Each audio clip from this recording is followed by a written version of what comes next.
लोगों ने last class में जो पढ़ा था वो कंटेंट नंबर 1 था, प्रिपरेशन ऑफ अकाउंट्स।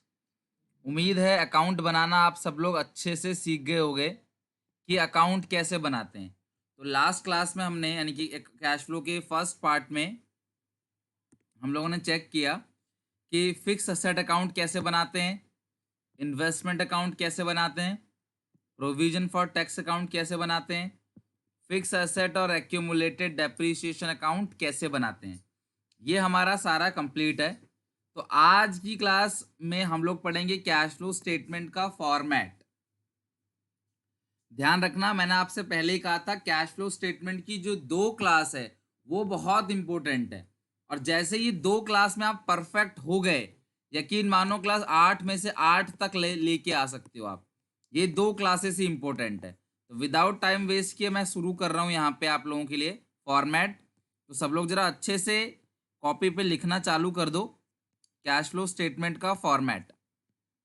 चलो, कैश फ्लो स्टेटमेंट के फॉर्मेट को इतने अच्छे समझाऊंगा क्लास, आप लोगों को आधा फॉर्मेट तो यहीं पे याद हो जाएगा। तो आज की क्लास में बेसिकली आप ठान लो सब लोग क्लास कि कल की क्लास होने से पहले, कल की क्लास होने से पहले ये जो पहली और दूसरी क्लास हुई है, मतलब आज दूसरी और कल जो पहली क्लास हुई थी, ये 2 क्लास आपको अच्छे से लर्न होना चाहिए। फॉर्मेट बहुत बेहतरीन तरीके से बिना देखे, चाहे पूरा दिन लग जाए, पर फॉर्मेट अच्छे से याद कर लेना क्लास। अगर ये फॉर्मेट याद हो गया और अकाउंट बनाना आ गया ना, यकीन मानो 8 में से 8 तक मिलेंगे आपको। प्लीज लापरवाही मत करो, मैं चाहता हूं कि कैश फ्लो खत्म हो जाए अगली 2 क्लासेस के अंदर, तो प्लीज अच्छे से उसके लिए स्टडी करो आप। चलो, हम सबसे पहले फॉर्मेट से पहले कुछ चीज डिस्कस कर लेते हैं ताकि फॉर्मेट याद रहे आपको, अदरवाइज फॉर्मेट याद करने में प्रॉब्लम होगी। ये किसी भी कंपनी की बैलेंस शीट है। अब आप बोलोगे सर बैलेंस शीट ऐसे नहीं बनती, मैं जानता हूं बैलेंस शीट ऐसे नहीं बनती है, लेकिन मुझे आपको सिर्फ कुछ चीज समझानी है, मैंने इसीलिए ऐसे बना दिया बैलेंस शीट। हालांकि जो बैलेंस शीट है कंपनी की वो वर्टिकल फॉर्मेट में बनती है। तो किसी भी कंपनी की बैलेंस शीट में क्या क्या होता है, एक तो एफए होता है, एक इन्वेस्टमेंट होता है, एक करंट असेट होता है, यही तो होता है असेट साइड। और आप इसको नॉन करंट असेट या नॉन करंट इन्वेस्टमेंट और करंट असेट ऐसा भी कह सकते हो, ठीक है। लायबिलिटी साइड क्या होता है, ध्यान से सुनना। लायबिलिटी साइड क्या होता है, share capital, reserves and surplus, long term loan and debentures, जिसको आप लॉन्ग टर्म बोरोइंग कहते हो कुल मिला के, और लास्ट में क्या आता है, करंट लायबिलिटी। किसी भी कंपनी की बैलेंस शीट में आती तो यही सारी चीजें है ना, भले ही वो वर्टिकल फॉर्मेट में बनता हो, पर आती ये सारी चीजें। सर एसेट साइड ये सारी चीजें आती हैं और लायबिलिटी साइड ये सारी चीजें आती हैं। क्लियर हो गई बात? सुनना ध्यान से।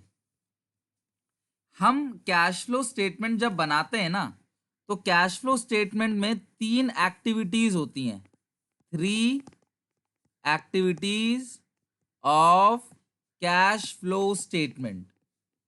ध्यान रखना, कैश फ्लो स्टेटमेंट में 3 एक्टिविटी होती है। सबसे पहली एक्टिविटी है ऑपरेटिंग एक्टिविटी, दूसरी एक्टिविटी है इन्वेस्टिंग एक्टिविटी, तीसरी एक्टिविटी है फाइनेंसिंग एक्टिविटी। आप सब लोगों ने थोड़ा बहुत तो कभी ना कभी पढ़ा ही होगा, सुना भी होगा। कैश फ्लो स्टेटमेंट में 3 एक्टिविटी होती है, ऑपरेटिंग, इन्वेस्टिंग और फाइनेंसिंग, ठीक है। यानी कि जब हम कैश फ्लो बनाएंगे तो हम 4 हेडिंग रखेंगे, A operating, B investing, C financing, और डी एक होता है क्लास, वो अलग होता है, उसको बोलते हैं cash and cash equivalent, cash and cash equivalent, ठीक है क्लास, कैश या कैश के बराबर, cash and cash equivalent. Okay, तो I repeat, cash flow statement का फॉर्मेट हम आज बनाएंगे, अच्छे से लर्न करवा दूंगा फॉर्मेट आपको। अब आपकी हेडक है कैसे उसको बार बार लिख के 4 बार लिखो, 5 बार लिखो, उसको अच्छे से लर्न कर लो परफेक्ट तरीके से, उसके रूल्स वगैरह सब याद कर लो, ताकि अगली क्लास से सीधे हम 6-6 नंबर वाले क्वेश्चन बनाना चालू कर देंगे और सिर्फ क्वेश्चन की प्रैक्टिस होगी, सीखना कुछ नहीं होगा, सिर्फ प्रैक्टिस करेंगे क्वेश्चंस की। सर ऑपरेटिंग होता क्या है? देखो क्लास, ऑपरेटिंग वर्ड जो है ये होता है बिजनेस के डेली रूटीन का, जो डेली कोर्स ऑफ एक्शन है ना क्लास, जो डेली आपका काम होता है, रेंट देना, सैलरी देना, करंट असेट, करंट लायबिलिटी, ये सब बिजनेस को ऑपरेट जो करते हैं वो ऑपरेटिंग है।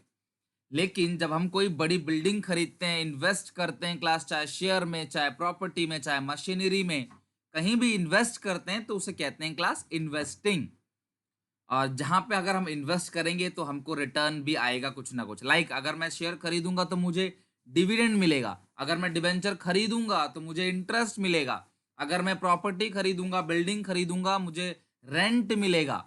तो मैं कहीं भी इन्वेस्ट करूंगा तो मुझे कुछ ना कुछ इनकम आएगा। और फाइनेंसिंग क्या होता है? जब हम उधार लेने की बात करते हैं, जब हम फिनेंस को रेस करते हैं, जब हम बैंकों से उधार लेते हैं या किसी और से उधार लेते हैं, या पब्लिक से अगर हम उधार लेते हैं तो पब्लिक को पैसा देना पड़ेगा, ब्याज देना पड़ेगा। डिबेंचर चैप्टर में आपने पढ़ रखा है, कंपनी पब्लिक से उधार लेती है, यानी कि डिबेंचर इशू करती है, पब्लिक से पैसा लेती है और हर साल पब्लिक को ब्याज देती है। कंपनी शेयर इशू करती है पब्लिक को और हर साल प्रॉफिट का एक हिस्सा पब्लिक को बांटती है, दैट इज कॉल्ड डिविडेंड। तो वो फाइनेंसिंग का पार्ट है। लास्ट में आंसर को मैच करने के लिए हम लोग क्या करते हैं? आंसर को मैच करने के लिए हम लोग कैश एंड कैश इक्विवेलेंट बनाते हैं। मैं एक टीचर हूं, मेरा आप लोगों को पढ़ाना मेरा ऑपरेटिंग एक्टिविटी है। बात को समझना, मैं एक टीचर हूं, मेरा आप लोगों को पढ़ाना एक ऑपरेटिंग एक्टिविटी है। क्लियर है क्लास? तो ऑपरेटिंग मतलब क्या है? जो जो काम करता है उससे रिलेटेड जो एक्टिविटी है। मेरे नोट्स बनाना, बुक राइटिंग करना, आप लोगों के लिए इंपॉर्टेंट क्वेश्चंस बनाना, आप लोगों को पढ़ाना, गाइड करना, ये सब मेरा ऑपरेटिंग नेचर का है, ये सब मेरा ऑपरेटिंग एक्टिविटी है। क्लियर है क्लास यहां तक? तो इसको बोलते हैं ऑपरेटिंग। तो कैश फ्लो स्टेटमेंट की 3 एक्टिविटी है, ऑपरेटिंग, इन्वेस्टिंग, फाइनेंसिंग। ओके, अब ध्यान से सुनो अब मैं क्या कह रहा हूं। फिक्स एसेट और इन्वेस्टमेंट, क्लियर है? फिक्स एसेट और इन्वेस्टमेंट, इन दोनों से रिलेटेड हर चीज इन्वेस्टिंग एक्टिविटी का पार्ट है। ध्यान रखना, ध्यान रखना क्लास। फिक्स एसेट्स और इन्वेस्टमेंट, इन दोनों से रिलेटेड हर चीज इन्वेस्टिंग एक्टिविटी में जाएगा। अभी सवाल भी पूछूंगा आप लोगों से, ठीक है? फिक्स एसेट और इन्वेस्टमेंट, इन दोनों से रिलेटेड हर चीज इन्वेस्टिंग एक्टिविटी का पार्ट बनेगा। ध्यान रखना। एफए और इन्वेस्टमेंट, एफए और इन्वेस्टमेंट, इन दोनों से रिलेटेड हर चीज इन्वेस्टिंग एक्टिविटी का पार्ट बनेगा। फिक्स एसेट्स और इन्वेस्टमेंट, इन दोनों से रिलेटेड हर चीज किसका पार्ट बनेगा? इन्वेस्टिंग एक्टिविटी का। Share capital, loan and debenture, ध्यान रखना, शेयर और डिबेंचर जो है वो हमेशा किस एक्टिविटी का पार्ट बनेगा? फाइनेंसिंग एक्टिविटी का। और अगर मैं इन दोनों की एक्टिविटी की चीजों को छोड़ दूं तो बाकी जो भी चीज है वो सारा का सारा ऑपरेटिंग एक्टिविटी का पार्ट होगा।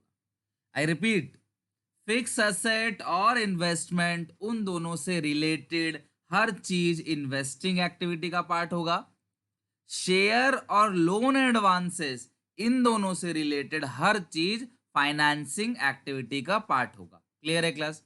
तो अब मैं आप लोगों से बहुत सारे क्वेश्चंस पूछूंगा और आपको मुझे बस इतना बताना है, शांत रह के क्लास, यानी कि शोर नहीं करना, पीछे से शांत रहना है और बस इतना बताना है, इन्वेस्टिंग या फाइनेंसिंग। ठीक है? इन्वेस्टिंग या फाइनेंस, मैं पूछूंगा आपसे ये चीज तो आप बोलोगे सर फाइनेंसिंग, फिर बोलोगे ये चीज तो आप बोलोगे इन्वेस्टिंग। तो इन्वेस्टिंग या फाइनेंसिंग बताना है आप लोगों को। क्लियर है यहां तक? आई रिपीट, जैसे फिक्स असेट है तो फिक्स असेट से रिलेटेड जो चीजें हैं वो आपका इन्वेस्टिंग में आएगा। इन्वेस्टमेंट से रिलेटेड जो चीजें हैं वो इन्वेस्टिंग में आएगा। शेयर कैपिटल, शेयर का मतलब इक्विटी शेयर और प्रेफरेंस शेयर्स, उनसे रिलेटेड जो चीजें हैं वो क्लास फाइनेंसिंग में आएगा। लोन कहां पे आएगा? फाइनेंसिंग में। डिबेंचर्स कहां पे आएगा? फाइनेंसिंग में। लेकिन ध्यान रखना, लोन हम देते भी हैं, लोन हम लेते भी हैं। तो अगर हमने लोन लिया है, अगर हमने लोन लिया है तो वो लाइबिलिटी है, लाइबिलिटी मतलब इस लोन के अंदर आएगा। लेकिन अगर मैंने किसी को लोन दिया है तो वो मेरी लाइबिलिटी नहीं है क्लास, वो लोन मेरी इन्वेस्टमेंट में आ जाएगा अगर मैंने किसी को लोन दिया है तो, ठीक है। और अगर मैं लोन लेता हूं तो मुझे ब्याज देना पड़ता है, लेकिन मैं लोन देता हूं तो मुझे ब्याज लेना पड़ता है। तो ब्याज देना तो वो क्लास इसके अंदर आ गया, तो वो फाइनेंसिंग का पार्ट है, और ब्याज लेना वो इन्वेस्टिंग का पार्ट है। क्लियर है यहाँ तक? तो इस तरीके से आप गलती मत करना, वैसे क्वेश्चन पूछता हूँ आपको मुझे बताना है एक करके। हम फॉर्मेट पढ़ने से पहले अपना बेस स्ट्रॉन्ग कर लेंगे, उसके बाद आपने फॉर्मेट बताना है। क्लियर है? तो मैं आपको अनम्यूट कर रहा हूँ, मुझे एक एक करके आंसर सब लोग देते चले जाओ, ठीक है। सेल ऑफ बिल्डिंग, बोलो कौन सी एक्टिविटी है? Investing. Investing. Investment. Class very good, sale of building investing का पार्ट है। क्लियर है class? Sale of furniture, Investing. Investing. Sale of furniture investing. Purchase of machinery, Investing. Investing. activity. Investing. Interest received on investment, Investing activity. सीधी सी बात है Investing. Sir, interest मिला है investment पे Investing. तो इन्वेस्टिंग का पार्ट है। क्लियर है यहाँ तक? इंटरेस्ट मिला है इन्वेस्टमेंट पे तो इन्वेस्टिंग का पार्ट है। तो ये सारी चीजें बेसिकली जो है वो इन्वेस्टिंग का पार्ट होगा। क्लियर है यहाँ तक? अब इसके बाद कुछ और चीज की बात करते हैं, लाइक क्लास आप मुझे चैट में बताओ, चैट में बताओ जिसको बताना है क्लास, क्योंकि पीछे से शोर आ रहा है, आप लोगों को इतनी समझ नहीं है कि टीवी बंद कर दें। Issue of shares, issue of shares, share issue किया क्लास, बताओ किसका पार्ट है share issue? Financing. Very good class, सही है, share issue financing. Issue of debentures, issue of debentures, debenture issue किया, डिबेंचर इशू किया, करेक्ट है सबका आंसर क्लास, सबका आंसर फाइनेंसिंग आ रहा है, करेक्ट, ठीक है। लोन, लोन रीपेड, लोन लिया था कभी उसको लौटा दिया, कभी हमने लोन लिया होगा उसको लौटा दिया, बताओ किसका पार्ट है? फाइनेंसिंग। यानी कि लोन आपने जो है वो किसी से लिया हुआ था वो लौटा दिया, वो financing. Interest paid, interest paid, आपने इंटरेस्ट पेड किया, इंटरेस्ट पेड किया तो बताओ कौन सी एक्टिविटी में आएगा? अगर आपने इंटरेस्ट पेड किया तो मिला नहीं है, इंटरेस्ट आपने दिया है, इंटरेस्ट पेड किया तो कौन सी एक्टिविटी में है? Financing activity. क्लियर है यहाँ तक? तो ध्यान रखना कि कौन सी चीज, देखो आप सबको एक चीज तो पता होगी कि सर हमारा ऑपरेटिंग का आंसर आ जाता है, सॉरी हमारा इन्वेस्टिंग और फाइनेंसिंग का तो आंसर आ जाता है मोस्टली, ऑपरेटिंग का नहीं आता। तो क्लास में आपको लास्ट में एक शॉर्टकट ट्रिक बताऊंगा जिससे आपका ऑपरेटिंग का आंसर 100% आएगा ही आएगा। मतलब कि एक ऐसी ट्रिक है मेरे पास जिसको मैं बता दूंगा तो आपका ऑपरेटिंग का आंसर किसी कीमत पे आना ही आना है, फिक्स है कि वो आंसर आ ही जाएगा, बुक से मैच कर जाएगा। लेकिन मैं वो ट्रिक पे बेस्ड आपको कराऊंगा नहीं, मैं पहले आपको सिखा दूंगा, फिर लास्ट में क्लास आपको आधे घंटे में वो ट्रिक समझा के करा दूंगा कि कैसे अगर गलती से भी आपको लगता है कि आपका ऑपरेटिंग गलत है, इन्वेस्टिंग फाइनेंसिंग सही है, तो आपका आंसर आ जाएगा क्लास, बोर्ड में आपको नंबर भी पूरे मिल जाएंगे। ओके, वो लास्ट में सिखाऊंगा, लेकिन अभी नहीं, वो चौथी क्लास में सिखाऊंगा। तो ये इशू ऑफ, ये सब चीज क्लास क्या होगी? फाइनेंसिंग, और ये सब चीज क्या होगी? इन्वेस्टिंग। इसमें एक चीज बहुत अच्छी थी समझने वाली कि इंटरेस्ट देते हैं तो फाइनेंसिंग क्योंकि वो लोन से रिलेटेड है, लेकिन इंटरेस्ट लेते हैं तो वो इन्वेस्टिंग क्योंकि वो इन्वेस्टमेंट से रिलेटेड है। अच्छा अगला बताना जरा मुझे, डिविडेंड पेड, बोलो डिविडेंड पेड, आपने डिविडेंड दिया शेयर होल्डर्स को, डिविडेंड पेड कौन सी एक्टिविटी का पार्ट आएगा? कंपनी ने पब्लिक को डिविडेंड दे दिया तो वो कौन सी एक्टिविटी का पार्ट बनेगा? तो डिविडेंड पेड बिल्कुल करेक्ट है सब लोगों का, डिविडेंड और फाइनेंसिंग, ठीक है। ऑपरेटिंग कौन बोल रहे हो भाई? रुशदा ऑपरेटिंग में नहीं आएगा, ऑपरेटिंग कहाँ से आ गया अभी? डिविडेंड पेड फाइनेंसिंग का पार्ट होता है। क्लियर है यहाँ तक? और अगर डिविडेंड रिसीव्ड हो गया तो डिविडेंड रिसीव, पुरानी चीजों को भूल जाना, किसी ने कोई पुराना आपको बता रखा हो तो पता नहीं, मैं अपना क्लास सही से बता रहा हूँ आपको। डिविडेंड रिसीव, अगर डिविडेंड रिसीव हुआ तो इन्वेस्टिंग का पार्ट है, करेक्ट है क्लास, ठीक है। ऑपरेटिंग नहीं है हेमंत भाई, अभी इन्वेस्टिंग चल रहा है, पता नहीं कहाँ ऑपरेटिंग पे पहुंच गए आप, ऑपरेटिंग का तो कुछ पूछ ही नहीं रहा मैं, इन्वेस्टिंग और फाइनेंसिंग से पूछ रहा हूं। डिविडेंड रिसीव, यार डिविडेंड किस पे मिलेगा? अगर मैं शेयर पे इन्वेस्टमेंट करूंगा तभी तो मुझे डिविडेंड मिलेगा।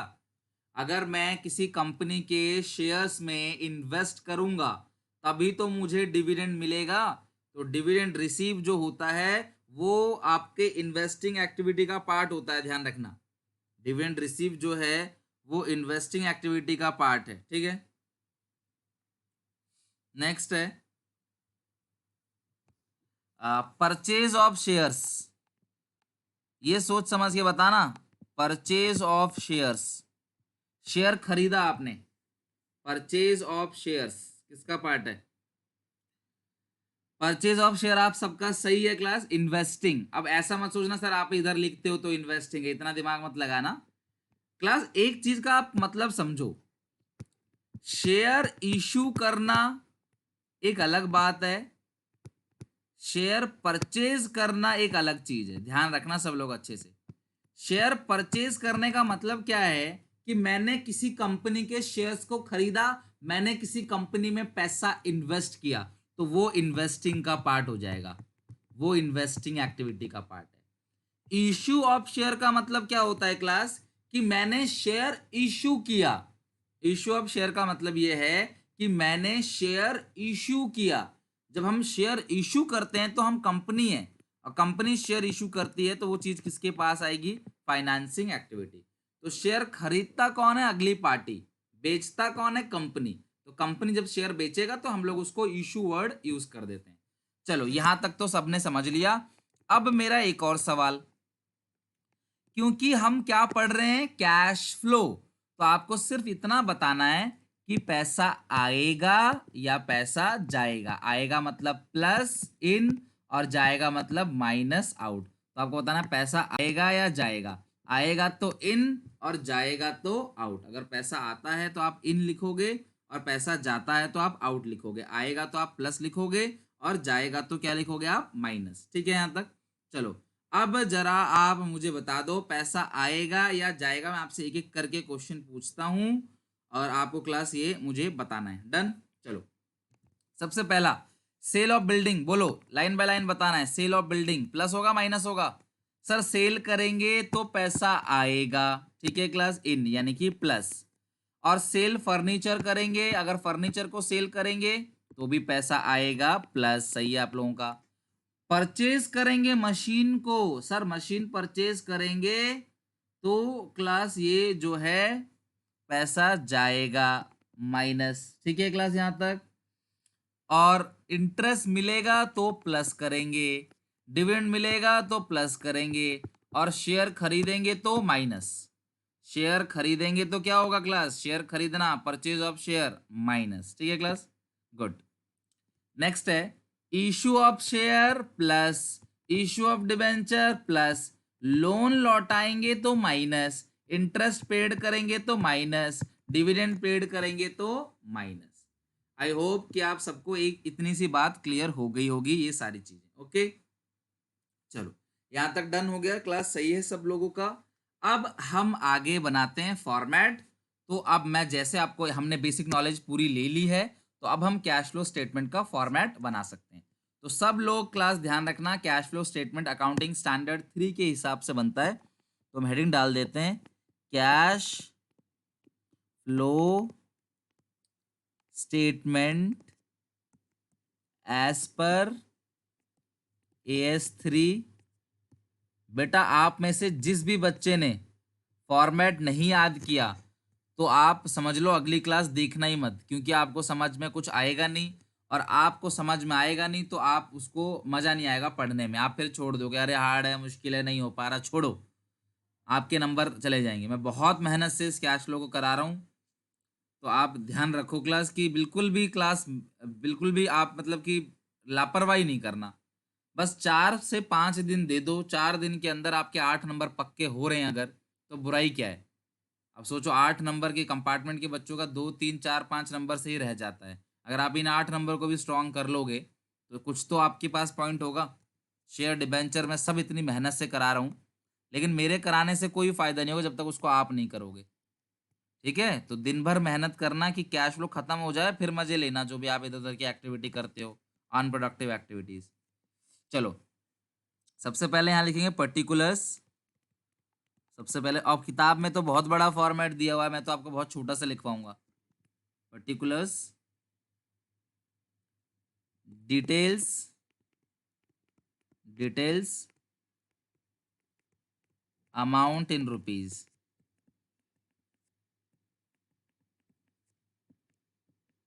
ओके, पर्टिकुलर्स, डिटेल्स, अमाउंट, इस तरीके से इतना बड़ा फॉर्मेट बना लो। पर्टिकुलर्स, डिटेल्स और अमाउंट। देखो, इन्वेस्टिंग फाइनेंसिंग तो मैं अभी याद करा दूंगा, इसकी भी गारंटी है। वीडियो के आज ही क्लास के एंड तक ना इन्वेस्टिंग और फाइनेंसिंग तो आप बोलोगे सर ये तो हमको याद हो गया, तो हमें ऑपरेटिंग याद करना है। क्लास मैं एक क्लास खराब नहीं करना चाहता, मैं याद करा दूंगा, आप जीवन में कभी भूलोगे नहीं। लेकिन मैं आपको ट्रिक समझा दूंगा, मैं 1 घंटे की क्लास और अपनी वेस्ट नहीं करूंगा, आपको समझा दूंगा, आप अपना आप कर लेना। तो सबसे पहला ए डालो और हेडिंग लिखो कैश फ्लो। हेडिंग लिखो cash flow from, cash flow from operating, cash flow from operating activity. Class, cash flow from operating activities.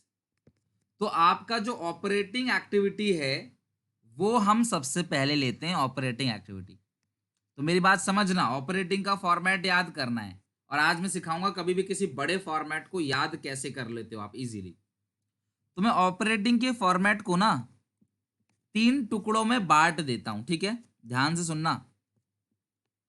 मैं ऑपरेटिंग का जो पूरा फॉर्मेट है, एक पूरा फ्रेश पेज लेना, नए पेज से लिखना, उसको 3 टुकड़ों में बांट दिया मैंने। ऑपरेटिंग का जो फॉर्मेट है उसको मैंने 3 टुकड़ों में बांट दिया। 4 लाइन ले लो, 12 लाइन हो जाएगा, या 5 लाइन ले लो, 15 लाइन हो जाएगा। 5 लाइन ले लो आप, 5 लाइन 5 लाइन 5 लाइन। सुनना मेरी बात को, कैश फ्लो स्टेटमेंट में 3 एक्टिविटी है। इन्वेस्टिंग फाइनेंसिंग तो कुछ भी नहीं है, समझ लो, वो तो याद हो गया आपको, समझ लो, वो उसकी टेंशन छोड़ दो आप। वो सोचो सर वो तो हमको याद हो गया, अभी लिखवाऊंगा तो आप बोलोगे हाँ सर ये तो याद है। हम बात करेंगे ऑपरेटिंग की, लफड़ा ऑपरेटिंग में ही आता है। तो ऑपरेटिंग के मैंने 3 टुकड़ों में बांट दिया है, 3 टुकड़ों में, 3 हिस्सों में बांट दिया। तो आपको सबसे पहले ये पहला हिस्सा याद करना है। पहले हिस्से को बिना देखे 4 बार 5 बार लिख देना है। सुनना मेरी बात को, पहला हिस्सा याद करना है, 4 बार 5 बार लिख देना है उसको, क्लियर है। फिर दूसरा हिस्सा याद करना है, पर जब दूसरा हिस्सा याद कर लोगे ना तो खाली दूसरा हिस्सा मत लिखना, पहला और दूसरा हिस्सा दोनों को रफ पेज पे लिखना, काफी सारे पेज बर्बाद होंगे आपके। फिर दूसरे पेज पे पहला और दूसरा लिखना, फिर तीसरे को 4-5 बार याद कर लेना, फिर तीसरे पेज पे पहला दूसरा तीसरा पूरा लिखना। हो गया कैश फ्लो का। यकीन मानो 30 मिनट्स के अंदर आपको पूरा ऑपरेटिंग याद हो जाएगा, 30 मिनट के अंदर। तो आपको घड़ी में 30 मिनट देना है, याद करना है। अगर पास होना चाहते हो मेरी बात मान लो, नहीं तो मर्जी आपकी, जीवन आपका, माँ बाप आपके। समझ रहे हो बात को। तो ऑपरेटिंग की शुरुआत जो होती है, ऑपरेटिंग की जो शुरुआत होती है वो होती है नेट प्रॉफिट से। कहां से? Net profit. नेट प्रॉफिट यानी कि सरप्लस। सरप्लस, ये नेट प्रॉफिट आफ्टर टैक्स होता है, ध्यान रखना, नेट प्रॉफिट आफ्टर टैक्स होता है। ये हम लेंगे current year minus previous year, current year minus previous year. जो भी नेट प्रॉफिट होगा उसको यहाँ पे अमाउंट में हम लोग लिख देंगे। नेट प्रॉफिट का जो भी अमाउंट होगा उसको क्लास हम यहाँ पे लिख देंगे। और नेट प्रॉफिट कहाँ से मिलेगा? बैलेंस शीट से। कैसे मिलेगा सर? मैं आपको कैसे मिलेगा वो भी समझा देता हूँ। मान लो ये 31 मार्च 20 है और ये 31 मार्च 19 है। मैं फॉर्मेट रट्टा नहीं मरवा रहा, सिखा भी रहा हूँ। ये नेट प्रॉफिट है। पहले था 5 लाख, अब है 8 लाख। तो एक बात बताओ, पिछले साल के अंत तक तुम्हारा मुनाफा 5 लाख था और इस साल के अंत तक तुम्हारा मुनाफा 8 लाख है। इसका मतलब तुमने कमाया कितना है? 3 लाख। कैसे? Current year minus previous year. Current year है और ये प्रीवियस ईयर है, तो आप 8 में से 5 घटा दोगे, 3 लाख आएगा। मैं एक एक करके अमाउंट सिखा रहा हूं ताकि क्वेश्चन बनाने में प्रॉब्लम ना हो, ठीक है। तो नेट प्रॉफिट क्या लिख देंगे हम लोग? Current year minus previous year. तो आप अगर 8 में से 5 घटाओगे यानी करंट ईयर की वैल्यू में से प्रीवियस ईयर की वैल्यू घटाओगे तो आपको मिल जाएगा आपका नेट प्रॉफिट यानी कि सरप्लस। ओके, अब आगे की बात सुनो। कभी अगर ऐसा आ जाए सवाल कि सर इधर 5 है और इधर 4 है, इधर 5 है और इस तरफ 4 है मान लो, तो क्या होगा? तो सर नेट प्रॉफिट माइनस का 1 लाख आ जाएगा। और पूरे कैश फ्लो स्टेटमेंट में जो भी चीज माइनस की होती है, ये हमारी परंपरा है कि हम उसको ब्रैकेट में लिख देते हैं। जो भी चीज माइनस की होती है हम उसको क्या करते हैं? ब्रैकेट में लिख देते हैं। तो अगर प्रॉफिट माइनस का 1 लाख है, अगर प्रॉफिट माइनस का 1 लाख है तो हम ब्रैकेट में लिख देंगे माइनस का 1 लाख। हम ब्रैकेट में लिख देंगे माइनस का 1 लाख। क्लियर है यहां तक? नेक्स्ट देखते हैं इसके बाद। इसमें 4 चीजें आपको ऐड करनी है, ध्यान रखना 4 चीजें आपको ऐड करनी है, 1 2 3 4। ओके, तो सबसे पहले इतना ही पोर्शन याद कर लेना। जब इतना याद हो जाए तो आगे चलना, पूरे फॉर्मेट को एक साथ देखोगे बड़ा लगेगा। तो सबसे पहले आपने लिखा नेट प्रॉफिट यानी कि surplus current year value minus previous year value. Clear है? अब इसमें 4 चीजें आपको ऐड करनी है। इस नेट प्रॉफिट में 4 चीजें आपको ऐड करनी है। सबसे पहला है ट्रांसफर टू जनरल रिजर्व। सबसे पहला है ट्रांसफर टू जनरल रिजर्व, कि जनरल रिजर्व में कितना ट्रांसफर किया। ट्रांसफर टू जनरल रिजर्व वो यहां लिख देना अंदर डिटेल्स के अंदर, ठीक है? वो इस डिटेल के अंदर लिख देना ट्रांसफर टू जनरल रिजर्व, कि जनरल रिजर्व में ट्रांसफर कितना किया है। क्लियर है क्लास यहां तक? फिर दूसरा पॉइंट आएगा इंटरिम डिविडेंड। दूसरा पॉइंट आएगा इंटरिम, दूसरा पॉइंट है इंटरिम डिविडेंड, ठीक है? Interim dividend. जो ट्रांसफर टू जनरल रिजर्व है ना, वो भी current year minus previous year है। मैं सिखाऊंगा आपको अमाउंट कैसे लिखना है, अभी सिखाऊंगा। फिर ये आएगा पी। पी से होता है class provision, sorry propose dividend. Proposed dividend, ध्यान रखना ये प्रपोज डिविडेंड जो है ये प्रीवियस ईयर का ही आएगा। और लास्ट में एक क्लास होता है पी, और उसका है क्लास मतलब provision for tax. Provision for tax, और ये जो आता है क्लास ये आएगा करंट ईयर का। ये सब अंदर लिखोगे आप। इन सब चीजों को लिखकर जोड़ के बाहर लिख दोगे, और फिर ये जो अमाउंट इधर आएगा, ये जो अमाउंट क्लास इधर आएगा, इन दोनों चीजों को जोड़कर ये जो अमाउंट आएगा उसको हम लोग क्लास बोलते हैं नेट प्रॉफिट। उसको हम लोग बोलते हैं net profit before tax, before tax and extra ordinary item, and extra ordinary item. Class extra ordinary item का मतलब क्या है क्लास? जो जैसे आग लग गई, भूकंप आ गया, तूफान आ गया, ऐसी कोई ऑर्डिनरी चीज नहीं है। भूकंप आना, सुनामी आना, आग लग गई, चोरी हो गए, ये नॉर्मल चीजें नहीं है, अब नॉर्मल चीज है। ये कभी कभी होता है अचानक से, तो ये एक्स्ट्रा ऑर्डिनरी आइटम। तो पहले समझना कि पहले मुझे इतना तो याद हो जाए, बाकी तो मैं बाद में याद करूंगा। पहले मुझे एक हिस्सा याद हो जाए, फिर मैं दूसरा हिस्सा याद करूंगा, फिर मैं तीसरा हिस्सा याद करूंगा। तो सर अब इसका अमाउंट कैसे भरेंगे, ये क्या है जरा समझा दीजिए। चलो, नेट प्रॉफिट समझा दिया। अगला क्या है? Transfer to general reserve. General reserve में कितना ट्रांसफर किया। एक मुझे बात बताओ, जनरल रिजर्व पहले 5 लाख का था, अब 7 लाख का है। जनरल रिजर्व पहले 5 लाख का था, अब 7 लाख का है। तो जनरल रिजर्व में कितना ट्रांसफर किया आपने? जनरल रिजर्व में ट्रांसफर किया आपने 2 लाख रुपए। जनरल रिजर्व पहले था आपका 7 लाख का, अब जनरल रिजर्व जो हो गया है वो हो गया है 5 लाख का।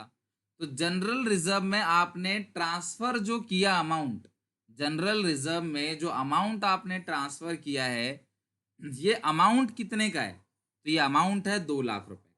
क्लियर है यहां तक?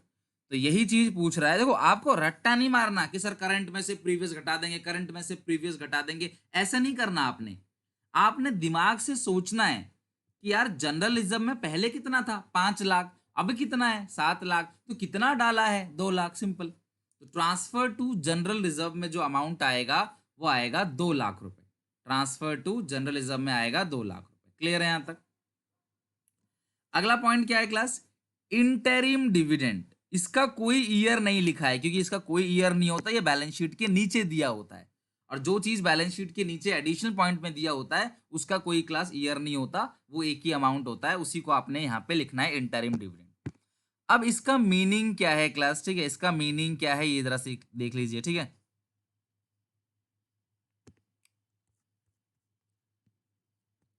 क्लास कंपनी जब भी कंपनी क्लास पब्लिक को डिविडेंड देती है ना, तो वो 3 स्टेज से होकर निकलता है।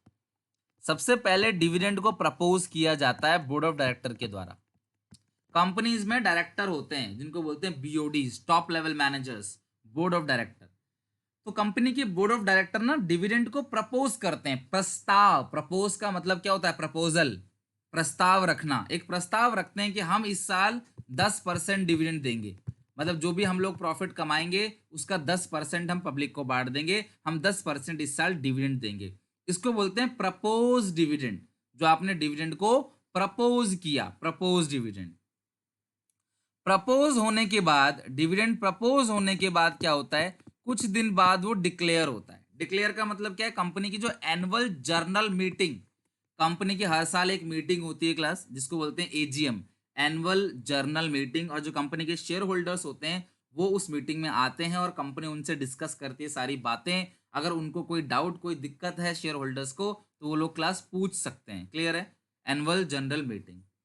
तो प्रपोज हो गया, डिक्लेयर हो गया। डिक्लेयर होने के बाद लास्ट में क्या होता है? Dividend paid. डिविडेंड लास्ट में क्या होता है? पेड। और पेड का मतलब क्या? विद इन 30 डेज डिक्लेयर के कंपनी पब्लिक को डिविडेंड पे कर देती है। और जब डिविडेंड पेड होता है तभी कंपनी की जेब से पैसा आउट होता है। प्रपोज और डिक्लेयर में पैसा आउट नहीं होता, पैसा तभी जाता है कंपनी की जेब से जब कंपनी डिविडेंड को पे करती है। सर डिक्लेयर का क्या मतलब हुआ? डिक्लेयर का मतलब क्या है कि हमने ऑफिशियली अनाउंस कर दिया कि हम आपको 10% का डिविडेंड देंगे। तो डिविडेंड पहले प्रपोज होता है, फिर डिक्लेयर होता है, साल के एंड में एजीएम की मीटिंग होती है और उसके 30 दिन बाद डिविडेंड पीरियड होता है। मतलब कि इस साल का डिविडेंड आपको कभी भी इस साल नहीं मिलेगा, वो अगले साल मिलेगा। अगर मुझे आज 2020 में डिविडेंड मिल रहा है तो वो 2020 का नहीं है, वो 2019 का है। मैंने आपको सिखाया था लास्ट क्लास में। अगर आज मुझे डिविडेंड मिल रहा है तो वो आज का नहीं है, वो पिछले साल का डिविडेंड मिल रहा है हमेशा। लेकिन क्लास शेयर होल्डर को खुश करने के लिए कभी कभी कंपनी इसी साल डिविडेंड को प्रपोज करती है और इसी साल ही डिविडेंड को पे कर देती है। उस डिविडेंड को बोलते हैं class interim dividend. Class Hindi में इंटरिम बोलते हैं और क्लास इंग्लिश में इंटरिम। तो इंटरिम डिविडेंड क्या होता है? इसी साल डिविडेंड को प्रपोज किया और शेयर होल्डर को खुश करने के लिए इसी साल ही उनको पैसा दे दिया। तो ये इंटरिम डिविडेंड है, ये कभी भी बैलेंस शीट के अंदर नहीं मिलता है, ये कंटिंजेंट है। तो ये हो भी सकता है, नहीं भी, तो ये बैलेंस शीट के नीचे मिलता है। तो अगर आपको कभी भी बैलेंस शीट के नीचे इंटरिम डिविडेंड मिल जाए तो आपको उसको यहाँ प्लस कर देना है। प्रपोज डिविडेंड आपको 2 साल का दिया होगा, करंट ईयर का और प्रीवियस ईयर का। लेकिन आपने प्रपोज डिविडेंड कभी भी यहाँ पे करंट ईयर का लेना, प्रीवियस ईयर का लेना है। क्योंकि जो प्रीवियस ईयर का डिविडेंड है पहले करंट ईयर का होता था, आज से 2 साल पहले रूल कुछ अलग थे, लेकिन चेंजेस आ गए रूल में लास्ट ईयर ही। तो आपको करंट ईयर, और ये भी आपको बैलेंस शीट के अंदर नहीं मिलेगा, बैलेंस शीट के नीचे मिलेगा प्रपोज डिविडेंड। तो आपको लेकिन 2 साल का लिखा होगा, बैलेंस शीट के नीचे तो मिलेगा, मैं क्वेश्चन में दिखाऊंगा, लेकिन 2 साल का लिखा होगा, करंट ईयर और प्रीवियस ईयर। तो ध्यान रखना, प्रपोज डिविडेंड को आपको हमेशा यहाँ पे प्रीवियस ईयर का ही लेना है। प्रोविजन फॉर टैक्स, आप सबने प्रोविजन फॉर टैक्स का अकाउंट भी बनाया होगा, याद करो। तो 2 बैलेंस होते थे, तो हमें यहाँ पे कौन सा बैलेंस लेना है? प्रोविजन फॉर टैक्स का करंट ईयर का बैलेंस लेना है।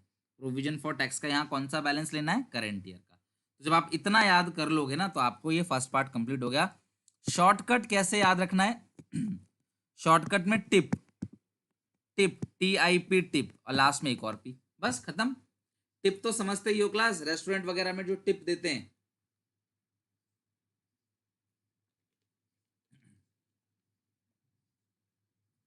तो सबसे पहले नेट प्रॉफिट आएगा सबसे ऊपर, फिर 4 चीजें ऐड हो जाएंगी।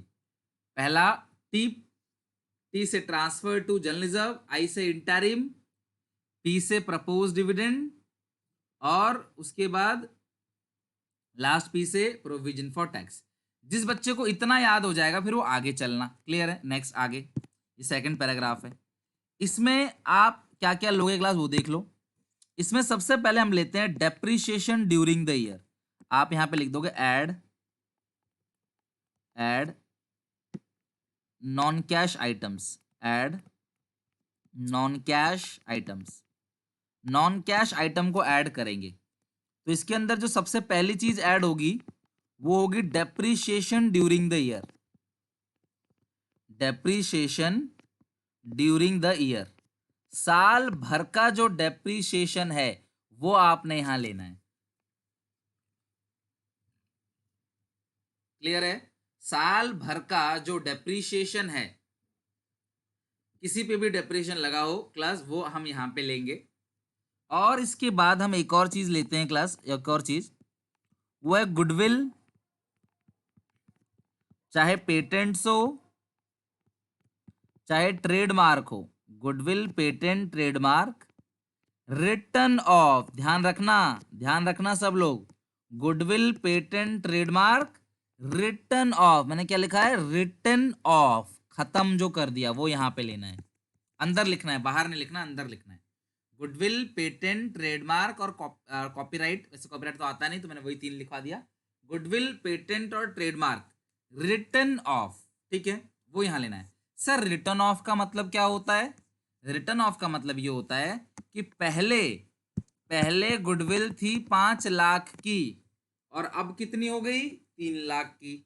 पहले गुडविल कितने की थी? 5 लाख की, और अब कितनी हो गई? 3 लाख की। तो कितना गुडविल आपने राइट ऑफ किया है? पहले गुडविल 5 लाख की थी, अब गुडविल हो गई 3 लाख की। तो कितना गुडविल आपने राइट ऑफ किया है? तो आपने जो गुडविल राइट ऑफ किया है वो 2 लाख राइट ऑफ किया है।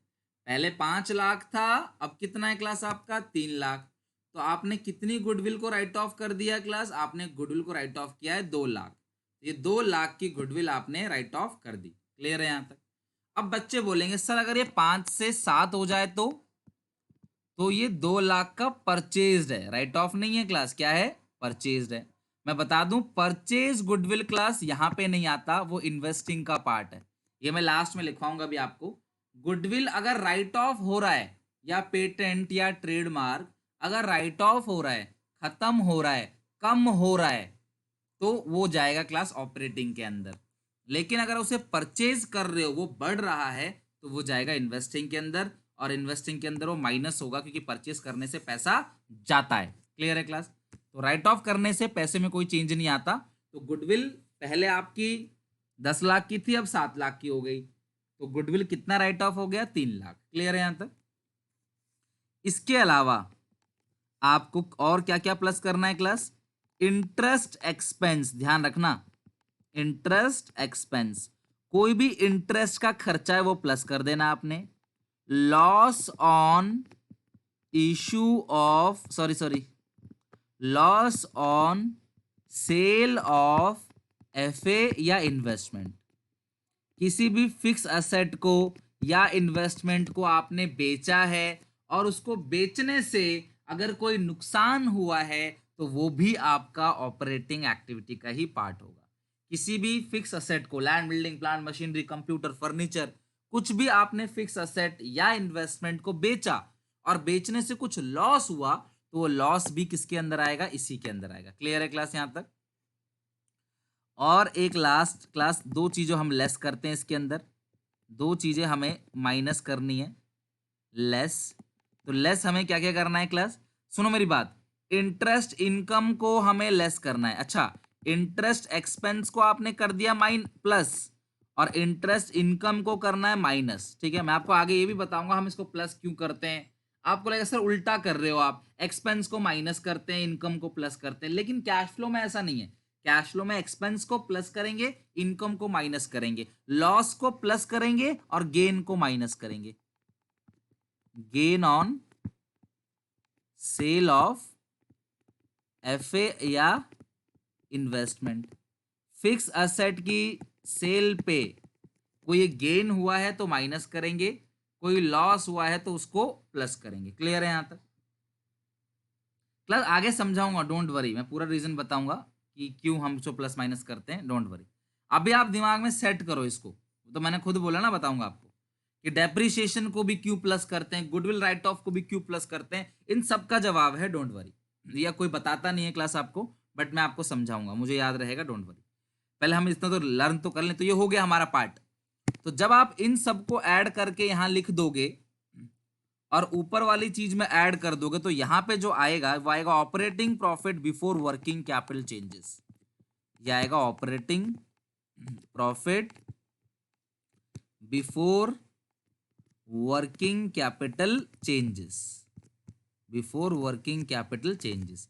तो आपको इसको लर्न कैसे करना है, दूसरे पार्ट को मैंने तो बहुत आसानी से याद कर रखा है। सबसे पहले क्लास आप डेप्रीसिएशन और गुडविल याद कर लो कि भाई डेप्रीसिएशन डीजी, डेप्रीसिएशन हो गया, गुडविल हो गया। अब expense plus income minus loss plus gain minus, सीधी सी बात है, expense plus income minus loss plus gain minus, simple. तो एक्सपेंस, इंटरेस्ट एक्सपेंस और लॉस ये दोनों प्लस होगा, उल्टा गेन और इनकम वो माइनस हो जाएगा, सिंपल।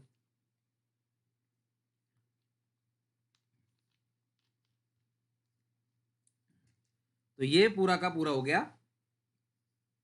दो पार्ट। तो इस तरीके से जब आप याद करोगे फिर, तो आप दोनों पार्ट अब बिना देखे दोनों पार्ट को लिखोगे। पहला पार्ट आपने याद किया, दूसरा पार्ट अब बिना देखे दोनों पार्ट को लिखोगे आप।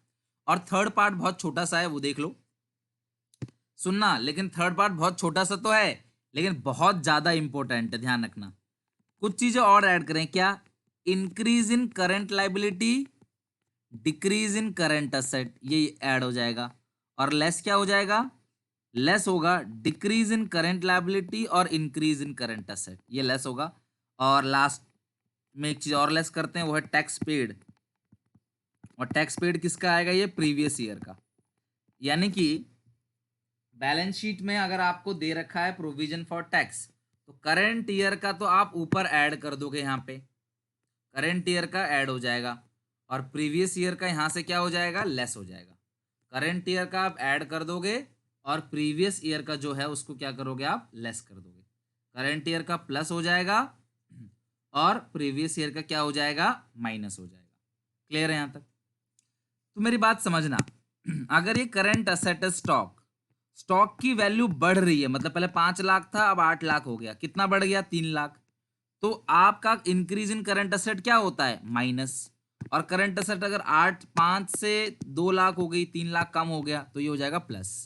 तो इसी तरीके से करंट लायबिलिटी, ध्यान रखना क्लास, ये सबसे ज्यादा आता है करंट असेट करंट लायबिलिटी।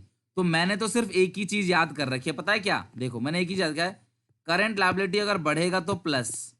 तो सोचो, अगर करंट लायबिलिटी बढ़ेगा तो प्लस है, तो करंट लायबिलिटी घटेगा तो क्या होगा, माइनस है। अब अगर करंट लायबिलिटी बढ़ेगा तो आपने प्लस किया है, तो करंट असेट बढ़ेगा तो प्लस थोड़ी होगा, करंट असेट बढ़ेगा तो क्या होगा, फिर माइनस होगा। तो बिल्कुल उल्टा, और करंट असेट बढ़ेगा तो माइनस होगा, करंट असेट घटेगा तो क्या होगा, प्लस होगा। तो कॉपी में इसको एनालाइज करके इन 4 पॉइंट को ना किसी एक पॉइंट से आप कोरिलेट कर सकते हो। कोई भी अगर एक पॉइंट अगर याद है आपको, तो उससे आप बाकी 3 पॉइंट को याद कर सकते हो। चाहे करंट लायबिलिटी बढ़े, चाहे करंट असेट घटे, ये दोनों ही चीजें ऐड होती हैं। चाहे करंट लायबिलिटी क्लास बढ़े, चाहे करंट लायबिलिटी क्लास चाहे करंट असेट घटे, ये दोनों चीजें आपकी क्या होंगी, प्लस होंगी। चाहे करंट लायबिलिटी कम हो, चाहे करंट असेट बढ़े, ये दोनों चीजें माइनस होंगी। तो प्लीज गलती मत करना, सबसे ज्यादा जो पूछा जाता है वो ये है, कुछ आए ना आए ये तो पक्का आएगा। तो प्लीज इसमें बिल्कुल भी गलती की कोई गुंजाइश मत रखना। क्लियर है यहाँ तक? चलो, अब इतना करने के बाद, इतना करने के बाद क्लास यहाँ पे आप लिख दोगे लास्ट में, ये अमाउंट तो इधर लिखोगे, ये माइनस का आएगा तो ब्रैकेट, फिर यहाँ पे। अब लास्ट में जो इधर आएगा फिगर, यहाँ लास्ट में जो फिगर आएगा वो हमारा खत्म हो गया, तो हम इसको क्या बोलेंगे, इसको बोलेंगे कैश फ्लो फ्रॉम या यूज्ड इन। ध्यान रखना, फ्लो फ्रॉम यानी कि फ्लो फ्रॉम या यूज्ड इन, कैश का फ्लो फ्रॉम हो चाहे यूज्ड इन हो। अगर आंसर आपका ये प्लस में आ रहा है, ये फिगर अगर प्लस में आ रहा है तो लिखोगे फ्लो फ्रॉम। अगर ये फिगर आपका माइनस में आ रहा है तो फ्लो फ्रॉम नहीं लिखोगे, फिर लिखोगे यूज्ड इन। ओके, तो कैश फ्लो फ्रॉम प्लस के लिए और यूज्ड इन माइनस के लिए ऑपरेटिंग एक्टिविटी। आप यहाँ नेट कैश लिख देना, ज़्यादा बेहतर रहेगा, नेट, ठीक है। नेट कैश फ्लो फ्रॉम या यूज्ड इन ऑपरेटिंग एक्टिविटी। क्लास तो ये हो गया पूरा का पूरा ऑपरेटिंग एक्टिविटी का फॉर्मेट। तो आप इसको याद करोगे ना क्लास, आराम से 20 मिनट के अंदर अच्छे से लर्न हो जाएगा। 10 मिनट में इन्वेस्टिंग फाइनेंसिंग लर्न हो जाएगा, कैश फ्लो का पूरा। और एक बार ये चीज क्लियर हो गई फिर तो फॉर्मेट में क्लियर है, फिर हम क्वेश्चन बना सकते हैं। प्यार से बनेगा क्वेश्चन, कोई प्रॉब्लम नहीं होगी। हाँ, लेकिन क्वेश्चन की पहले प्रैक्टिस करेंगे धीरे धीरे, क्वेश्चन कैसे बनता है। फॉर्मेट से ही क्वेश्चन जो है वो कहीं ना कहीं आपका ईजी होने लग जाएगा। ओके, तो कैश फ्लो फ्रॉम ऑपरेटिंग और ऑपरेटिंग का ये पूरा फॉर्मेट 3 हिस्सों में बट गया है। आप ऐसा है कि इस हिस्से की चीज को इसी हिस्से में रखोगे, इस हिस्से की चीज को इसी हिस्से में रखोगे, अंदर ऊपर नीचे कर सकते हो। इस हिस्से की चीज को इसी हिस्से में रखो, अंदर ऊपर नीचे कर सकते हो। बट ये नहीं कि करंट असेट वाला पॉइंट ऊपर लिख दिया, डेप्रिसिएशन वाला यहाँ लिख दिया, डिविडेंड वाला यहाँ लिख दिया। इस तरीके से करोगे गलत हो जाएगा, ध्यान रखना। आपको प्रॉपर फॉर्मेट मेंटेन रखना है। तो ये आपका प्रॉपर फॉर्मेट हो गया कैश फ्लो का, ऑपरेटिंग एक्टिविटी का। अब आते हैं जरा इन्वेस्टिंग और फाइनेंसिंग पे, ठीक है। अब आते हैं इन्वेस्टिंग और फाइनेंसिंग पे। तो ये रहा बी, बी हेडिंग आएगा, क्या आएगा? Cash flow from investing. ये तो खत्म हो गया, इसको यहां पे टैली कर दो, ये यहां पे खत्म हो गया। Cash flow from investing activities, cash flow from investing activities. अब अगर इन्वेस्टिंग की बात की जाए तो क्या क्या लेते हैं इसके अंदर क्लास? इसके अंदर लेते हैं हम लोग परचेज ऑफ फिक्स असेट या इन्वेस्टमेंट। वैसे आपको सिखाया था मैंने कि इन्वेस्टिंग एक्टिविटी में फिक्स एसेट्स और इन्वेस्टमेंट, उन दोनों से रिलेटेड हर चीज इन्वेस्टिंग एक्टिविटी में जाता है। फिक्स एसेट या इन्वेस्टमेंट, इन दोनों से रिलेटेड हर चीज इन्वेस्टिंग एक्टिविटी में जाएगा। तो परचेज ऑफ एफए हो चाहे परचेज ऑफ इन्वेस्टमेंट हो, इन दोनों से रिलेटेड हर चीज इन्वेस्टिंग एक्टिविटी का पार्ट बनेगा, चाहे परचेज ऑफ एफए हो चाहे परचेज ऑफ इन्वेस्टमेंट हो। लेकिन ये माइनस होगा, क्यों? क्योंकि खरीदेंगे तो हमारा पैसा जाएगा। क्लियर है? अगर मेरी इन्वेस्टमेंट 5 लाख की थी, अब 8 लाख की है, तो मतलब 5 लाख से 8 लाख बढ़ गया, तो मैंने 3 लाख का परचेज किया, तो ये 3 लाख क्या हो जाएगा? माइनस हो जाएगा। ओके, सेल ऑफ एफए या इन्वेस्टमेंट, इससे जो पैसा आएगा सेल करने से, ये चीज क्या हो जाएगा? प्लस। तो ये तो आपको मैंने अभी याद करवाया था, लिखवाया भी था क्लास आपको। क्लियर है? और फिक्स असेट का मतलब बिल्कुल प्लांट मशीनरी लैंड बिल्डिंग सब आएगा इसके अंदर। क्लियर है? सेल ऑफ फिक्स असेट या सेल ऑफ इन्वेस्टमेंट जो है वो इन्वेस्टिंग एक्टिविटी का पार्ट बनेगा। क्लियर है यहां तक? नेक्स्ट है इसके बाद परचेज ऑफ एफए इन्वेस्टमेंट हो गया, सेल ऑफ एफए इन्वेस्टमेंट हो गया। इसके अलावा एक एक्स्ट्रा चीज जो है वो ये है, परचेज गुडविल यहां पे माइनस होगा, ध्यान रखना। परचेज गुडविल हो चाहे पेटेंट हो चाहे ट्रेडमार्क हो, ये इंटेंजिबल्स है, ठीक है, इंटेंजिबल है, ये चीज माइनस होगी। ओके, परचेज गुडविल हो चाहे ट्रेडमार्क हो चाहे पेटेंट। यानी आपको ये ध्यान रखना है कि गुडविल अगर राइट ऑफ हो रहा है तो वो ऑपरेटिंग का पार्ट है, गुडविल कम हो रहा है, राइट ऑफ हो रहा है तो ऑपरेटिंग में आया था। देख लो आप, ये रहा, गुडविल राइट ऑफ किया हमने तो ऑपरेटिंग में दिखाया है ना, लेकिन गुडविल परचेज किया है तो इन्वेस्टिंग में आएगा। ये थोड़ा सा आपने ध्यान रखना है। इसके अलावा इन्वेस्टमेंट से और क्या आता है? इंटरेस्ट रिसीव्ड, आपको इंटरेस्ट मिला, डिविडेंड रिसीव्ड, आपको डिविडेंड मिला, या रेंट रिसीव, अगर आप प्रॉपर्टी में इन्वेस्ट करोगे तो आपको रेंट मिलेगा। तो ये सब चीज, तो इनको जोड़ के आप बाहर लिख दोगे, इनको जोड़ के लिख दोगे आप यहाँ पे। तो ये जो लास्ट में आंसर आएगा इसको बोलेंगे नेट कैश। छोटा सा है, देखो कितना छोटा सा है। फ्लो फ्रॉम, अगर आंसर प्लस में आता है तो फ्लो फ्रॉम, अगर आंसर माइनस में आया तो used in investing activity. Clear है? कैश फ्लो फ्लो फ्रॉम या यूज इन। देखो इन्वेस्टिंग का तो देखो कितना छोटा सा फॉर्मेट है, तो ये तो आपको बिल्कुल गलती भी नहीं होती, इसमें आपको अच्छे से लर्न भी हो जाएगा। बताओ इन्वेस्टमेंट सबको लर्न हो गया ना क्लास, ये मैंने आपको पहले ही सिखाया था, एक एक्स्ट्रा चीज है बस, परचेज गुडविल। क्लियर है? तो purchase of investment, sale of investment, purchase of asset, sale of asset. इसके अलावा इंटरेस्ट रिसीव और डिविडेंड रिसीव या कोई रेंट रिसीव है, अगर रिसीव हुआ है इन्वेस्टमेंट पे तो वो इन्वेस्टिंग एक्टिविटी का ही तो पार्ट बनेगा, अगर इन्वेस्टमेंट पे रिसीव हुआ है तो।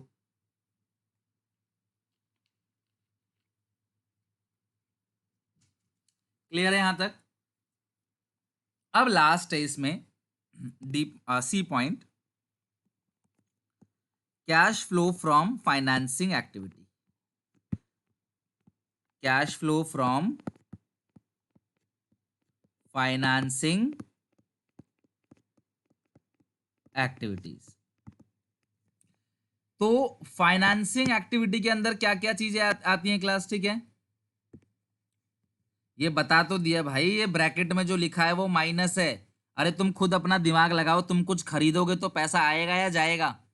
कुछ खरीदोगे तो पैसा आएगा जाएगा? जाएगा। कुछ बेचोगे तो पैसा आएगा, कुछ खरीदोगे तो पैसा जाएगा, इंटरेस्ट मिलेगा तो पैसा आएगा। ये तो मैंने बता ही दिया आपको, यहाँ पे लिखा तो है, जो ब्रैकेट में है वो माइनस है और जो नॉर्मल है वो प्लस है। ठीक है, अब आते हैं कैश फ्लो फ्रॉम फाइनेंसिंग। मैं इसका इमेज क्लास ग्रुप में शेयर कर दूंगा आपको, don't worry. Cash flow from financing activity, तो अगर हम फाइनेंसिंग एक्टिविटी की बात करें तो उसमें पैसा कैसे कैसे आता है देख लो आप। इशू ऑफ शेयर, चाहे आप शेयर इशू करो, चाहे आप डिबेंचर इशू करो, चाहे आप लोन लो, चाहे शेयर इशू करो, चाहे डिबेंचर इशू करो, चाहे लोन ले लिया हमने, ये सब चीज जो है वो फाइनेंसिंग का पार्ट है और वो प्लस होगा। क्यों? क्योंकि कंपनी शेयर इशू करती है तो कंपनी को पैसा मिलता है, कंपनी डिबेंचर इशू करती है तो कंपनी को पैसा मिलता है, कंपनी लोन लेती है तो भी कंपनी को पैसा मिलेगा। तो हमें तो यही देखना है कि पैसा आ रहा है या जा रहा है। तो क्लास पैसा जो है वो क्लास आएगा तो प्लस, जाएगा तो माइनस। ठीक है,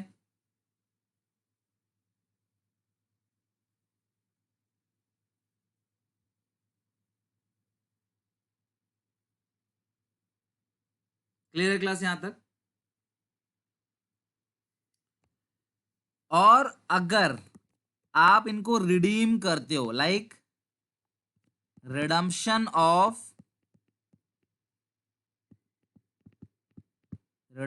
ऑफ शेयर या डिबेंचर या लोन को लौटा दिया आपने, रीपेड लोन, तो वो माइनस हो जाएगा। सिंपल सी बात है, शेयर इशू किया प्लस, शेयर का पैसा लौटा दिया माइनस, डिबेंचर इशू किया प्लस। ये तो आपने देखा ही होगा, डिबेंचर चैप्टर पूरा पढ़ चुके हो आप। तो डिबेंचर रिडीम करते हैं तो टू बैंक लिखते हैं, पैसा जाता है, याद है, डिबेंचर होल्डर टू बैंक। और इशू करते हैं तो बैंक टू डिबेंचर एप्लीकेशन, तो पैसा आता है। इशू करेंगे पैसा आएगा और रिडीम करेंगे तो पैसा जाएगा। क्लियर है क्लास यहां तक? लोन लौटा देंगे तो भी पैसा जाएगा। ओके, एक तरीके से और पैसा जाता है, कैसे जाएगा क्लास पैसा? इंटरेस्ट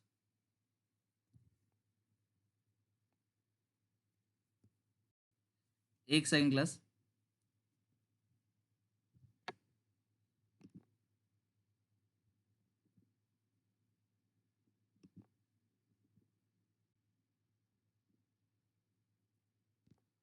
तो अगर आप डिविडेंड पे करोगे, अगर आप क्लास डिविडेंड पे करोगे या इंटरेस्ट पेड करोगे तो उससे क्या होगा? डिविडेंड और इंटरेस्ट पे करोगे तो उससे क्या क्लास होगा? उससे पैसा आएगा या जाएगा बताओ?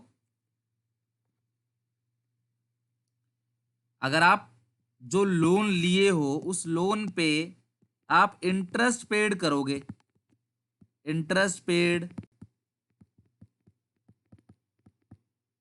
या डिविडेंड पेड, ये प्रीवियस ईयर का ही पेड होगा, ध्यान रखना, तो पैसा जाएगा। अगर आप इंटरेस्ट पेड करते हो या डिविडेंड अगर आप पे करोगे तो पैसा जाएगा, तो पैसा जाएगा तो क्या हो जाएगा, minus. Interest paid, dividend paid से क्या होगा, माइनस हो जाएंगे। क्लियर है यहाँ तक? तो ये आपने क्लास ध्यान रखना है, डिविडेंड पेड, इंटरेस्ट पेड जो है वो आपका माइनस होगा। इसके अलावा क्लास एक चीज और है, इंक्रीज इन बैंक ओवरड्राफ्ट, ये नई चीज ऐड हुई है आपके सिलेबस में, increase in bank overdraft. Class bank overdraft भी फाइनेंसिंग का पार्ट है अकाउंटिंग स्टैंडर्ड 3 के हिसाब से, और वो इंक्रीज होता है तो प्लस, और अगर डिक्रीज होता है तो माइनस। तो ध्यान रखना, बैंक ओवरड्राफ्ट लोन की तरह है, increase in bank overdraft plus, और डिक्रीज यानी अगर आपको बैंक ओवरड्राफ्ट नहीं मिल जाता है तो इंक्रीज हो रहा है तो प्लस करोगे, और डिक्रीज हो रहा है तो माइनस। बैंक ओवरड्राफ्ट का पार्ट है, इंक्रीज होगा तो प्लस, डिक्रीज होगा तो माइनस। तो ये पूरा का पूरा क्लास हो गया हमारा, सॉल्यूशन खत्म। और लास्ट में ये जो बैलेंस आएगा इसको जोड़ के हम लोग क्या लिखेंगे, नेट कैश फ्लो फ्रॉम, अगर आंसर प्लस में आया तो, माइनस में आया तो used in, net cash flow from या used in financing activity, financing activity. Flow from, net cash flow from या used in financing activity. Clear है यहां तक? अगर आंसर प्लस में आया तो फ्लो फ्रॉम, माइनस में आया तो यूज्ड फ्रॉम।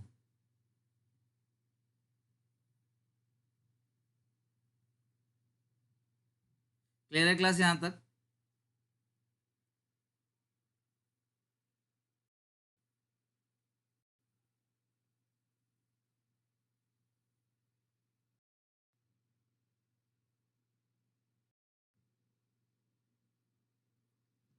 Okay done. तो नेट कैश फ्लो फ्रॉम या यूज्ड इन फाइनेंसिंग एक्टिविटी, ये हो गया क्लास यहां तक। अब लास्ट में आंसर चेक करने के लिए एक डी पॉइंट आता है, डी पॉइंट सिर्फ आंसर चेक करने के लिए, cash and cash equivalent, cash and cash equivalent, इसका आएगा ए प्लस बी प्लस सी। ए मतलब क्या है पता है, ए मतलब ऑपरेटिंग का आंसर, बी मतलब क्या है, इन्वेस्टिंग का आंसर, सी मतलब क्या है, फाइनेंसिंग का आंसर। इन तीनों को आप यहां पे जोड़ दोगे, प्लस करेंगे इसमें दो चीजें। पहला, अगर आपको बुक में दिया हुआ है, वैसे तो दिया ही होगा, ओपनिंग कैश एंड बैंक, वो ऐड कर देना, और opening marketable security, opening marketable securities, वो प्लस कर देना। इनको प्लस करने के लास्ट में जो ये बैलेंस आएगा वो पता है किसके सम के बराबर होगा, ये closing cash and bank, closing cash and bank plus closing marketable security. Class marketable ना करंट इन्वेस्टमेंट भी कहते हैं इसको, ध्यान रखना, मार्केटेबल सिक्योरिटीज को शॉर्ट इन्वेस्टमेंट या करंट इन्वेस्टमेंट कहते हैं। ऐसी इन्वेस्टमेंट जो 90 दिन के लिए की जाती है, ऐसी इन्वेस्टमेंट जो 90 दिन के अंदर की जाती है, वो करंट असेट के अंदर मिलती है। ये वो नॉन करंट इन्वेस्टमेंट नहीं है, ये करंट असेट के अंदर एक आइटम होता है, लाइक स्टॉक होता है करंट असेट के अंदर, ट्रेड रिसीवेबल होता है, प्रीपेड एक्सपेंस होता है, उसी तरीके से इन्वेस्टमेंट। तो अगर आपको बुक में मिल जाएगा, हम क्वेश्चन तो करेंगे वैसे, तो अगर हम ए प्लस बी प्लस सी यानी कि तीनों के आंसर में, इन तीनों के आंसर में हम ओपनिंग कैश और ओपनिंग मार्केटेबल सिक्योरिटी को जोड़ दें तो ये क्लोजिंग कैश बैंक और प्लस मार्केटेबल सिक्योरिटीज के बराबर आ जाएगा। लेकिन बुक में अगर ओपनिंग मार्केटेबल और क्लोजिंग मार्केटेबल ना दे रखा हो तो ए प्लस बी प्लस सी में हम ओपनिंग कैश को जोड़ेंगे तो अपने आप ही वो किसके बराबर आ जाएगा, क्लोजिंग कैश के बराबर। अगर ये बराबर आ गया तो आपके 6 में से 6 मिलेंगे, कहीं कोई गलती नहीं है। तो कोशिश करो कि आपका फॉर्मेट अच्छे से लर्न हो जाए। ये फॉर्मेट हमने खत्म किया है, फॉर्मेट अच्छे से अगर आपको लर्न हो गया तो समझ लो सारी चीज़ें क्लियर है। ये रहा क्लास फॉर्मेट, पूरा का पूरा मैंने ग्रुप में भेज दिया है एक पेज में ही। तो ये कैश फ्लो का जो फॉर्मेट है ये आपको बिल्कुल भूलना नहीं है, अच्छे से इस फॉर्मेट को आप लर्न कर लेना, ताकि फॉर्मेट अगर याद हो गया क्लास तो बाकी सब चीज़ हो जाएगी।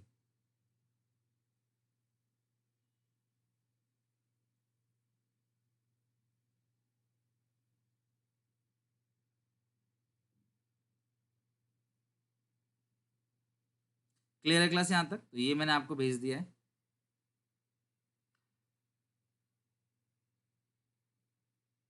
Format done. ओके, अब इसका एक लास्ट पोर्शन, वैसे सारी चीज तो हो ही गई है, ये आपकी सहूलियत के लिए मैं कुछ चीज बता रहा हूं, आपको ध्यान से समझना, ठीक है? हेडिंग डालो, treatment of some special item. Heading डालो, treatment of some special items, कुछ खास अलग अलग आइटम की ट्रीटमेंट।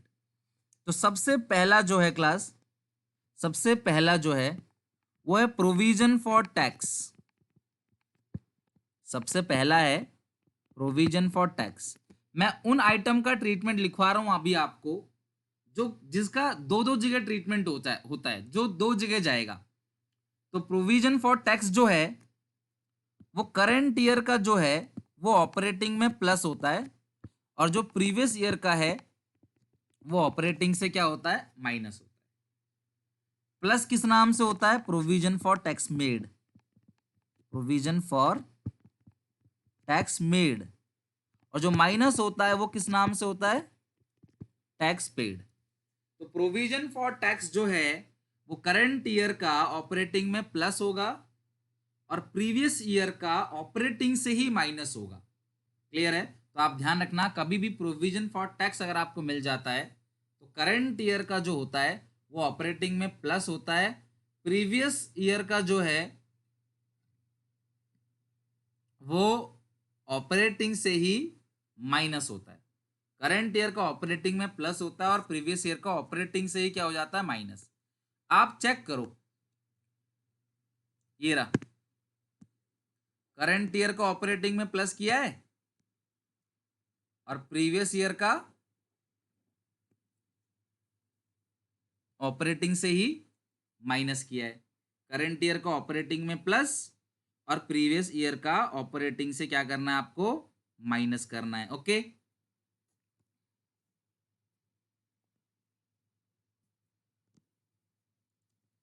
दूसरा लिखो, propose dividend. Propose dividend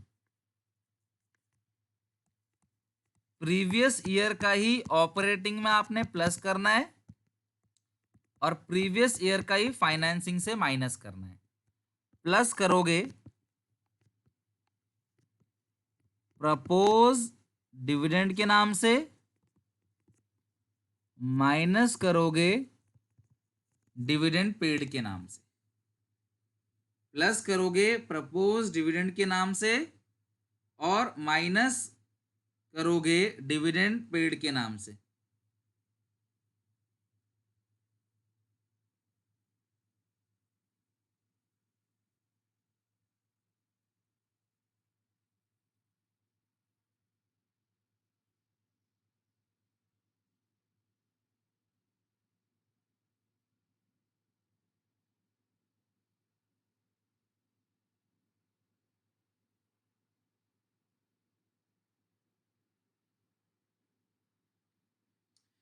clear है यहां तक? तो प्रपोज डिविडेंड जो है वो अगर आपको मिल जाता है क्लास, ठीक है, वो ऑपरेटिंग में प्लस होगा प्रपोज डिविडेंड, और डिविडेंड पेड जो है वो फाइनेंसिंग से माइनस होगा। क्लियर है यहां तक? तो ये हो गया प्रोविजन फॉर टैक्स, ये हो गया प्रपोज डिविडेंड। अब आते हैं थर्ड पोर्शन पे, इंटरिम डिविडेंड। थर्ड है इंटरिम डिविडेंड। तो जो इंटरिम डिविडेंड है, इंटरिम डिविडेंड जो है वो भी दो जगह जाता है, पर ये बैलेंस शीट के अंदर कभी नहीं मिलेगा आपको। ये हमेशा कहां मिलेगा आपको, एडिशनल पॉइंट में। तो एडिशनल पॉइंट में एक ही अमाउंट होगा, वो ऑपरेटिंग में प्लस होगा और फाइनेंसिंग से माइनस होगा। ध्यान रखना, वो एक ही अमाउंट है, इंटरिम डिविडेंड के नाम से आएगा और यहां आएगा डिविडेंड पेड के नाम से। ठीक है, तो ये हमेशा वही, मतलब एक ही, मतलब नीचे अगर आपको डिविडेंड पेड मिल गया ना तो समझ लो उसका प्रपोज भी हुआ होगा, उसे ऑपरेटिंग में प्लस कर देना और फाइनेंसिंग से माइनस कर देना। मैंने आपसे कहा था थोड़ी देर पहले, डिविडेंड पहले प्रपोज होता है, फिर डिक्लेयर होता है, फिर पेड होता है। बात को समझना, पहले प्रपोज हुआ, फिर डिक्लेयर हुआ, फिर पेड हुआ। तो अगर पेड हुआ है तो डिक्लेयर भी हुआ होगा, डिक्लेयर हुआ है तो प्रपोज भी हुआ होगा, सिंपल सी बात है। तो डिविडेंड पेड का मतलब क्या है कि वो प्रपोज भी हुआ है। आप चेक करो जरा कैश फ्लो स्टेटमेंट में, मैंने यहां पे शुरू में चेक करो, इंटरिम डिविडेंड प्रपोज डिविडेंड दोनों को प्लस किया है, और फाइनेंसिंग से डिविडेंड पेड देखो यहां पे क्या हो गया, माइनस हुआ है, वही प्रीवियस ईयर का। तो ये वो चीज है जो कैश फ्लो स्टेटमेंट में दो दो जगह लिखा है मैंने, तो आप चेक कर लेना कि ये दो दो जगह आएगा इस तरीके से, ठीक है। चलो ये हो गया आपका इंटरिम डिविडेंड, मतलब कि प्रोविजन ऑफ टैक्स हो गया, प्रपोज डिविडेंड, इंटरिम डिविडेंड। चौथा है गुडविल, चौथा है क्लास गुडविल। जो गुडविल है वो क्लास अगर राइट ऑफ हो रहा है, राइट ऑफ अगर हो रहा है तो ऑपरेटिंग में प्लस, अगर परचेज्ड हो रहा है, ये तो अभी समझाया था मैंने आपको, तो इन्वेस्टिंग से माइनस। अगर गुडविल राइट ऑफ हो रहा है तो ऑपरेटिंग में प्लस करोगे, और अगर गुडविल परचेज्ड हो रहा है तो इन्वेस्ट, अगर राइट ऑफ हो रहा है तो ऑपरेटिंग में प्लस, और अगर परचेज कर रहे हो आप तो आप इन्वेस्टिंग से क्या करोगे, माइनस करोगे। राइट ऑफ हो रहा है ऑपरेटिंग में प्लस, अगर परचेज करोगे तो इन्वेस्टिंग में क्या होगा, माइनस होगा। गुडविल रिटर्न ऑफ है तो ऑपरेटिंग में प्लस, और अगर गुडविल परचेज है तो हम उसे इन्वेस्टिंग में माइनस करेंगे। तो ये आपने ध्यान रखना है इस चीज में, क्लियर है। तो गुडविल अगर कम हो रहा है यानी राइट ऑफ हो रहा है तो राइट ऑफ ऑपरेटिंग में प्लस होगा, और अगर ज्यादा हो रहा है तो परचेज हो रहा है, तो परचेज कहां जाता है क्लास, परचेज इन्वेस्टिंग से माइनस होता है। डन। नेक्स्ट अगला पॉइंट, अगला पॉइंट है, तो ये हो गया क्लास, गुडविल हो गया, प्रपोज डिविडेंड हो गया, सब हो गया क्लास। नेक्स्ट लिखो बैंक ओवरड्राफ्ट। वैसे ये सब चीज उसी में भी कवर है, ध्यान रखना, मैंने फॉर्मेट में लिखवाया हुआ है लेकिन आपकी सहूलियत के लिए। बैंक ओवरड्राफ्ट इंक्रीज अगर हो रहा है तो फाइनेंसिंग में प्लस, और डिक्रीज हो रहा है तो फाइनेंसिंग से ही माइनस। ये तो मैंने फॉर्मेट में भी लिखवा रखा है, आप मेरे साथ साथ नोट कर रहे हो ना, तो आप दिख रहे हो। जो साथ नोट नहीं कर रहा, देखो मेरे साथ साथ नोट करो, सबसे बेस्ट है। अगर आप सोच रहे हो बाद में नोट कर लोगे तो कई बार बाद में नोट हो भी नहीं पाता, वो इमेज जो है वो गैलरी में पड़ी पड़ी सड़ जाती है। बेहतर है कि आप साथ साथ नोट कर लो, वो ज्यादा इफेक्टिव रहता है। Class interest paid, interest paid, interest paid operating में प्लस होगा और फाइनेंसिंग से माइनस होगा। ऑपरेटिंग में प्लस किस नाम से होगा, इंटरेस्ट एक्सपेंस के नाम से, और फाइनेंसिंग में माइनस किस नाम से होगा, इंटरेस्ट पेड के नाम से।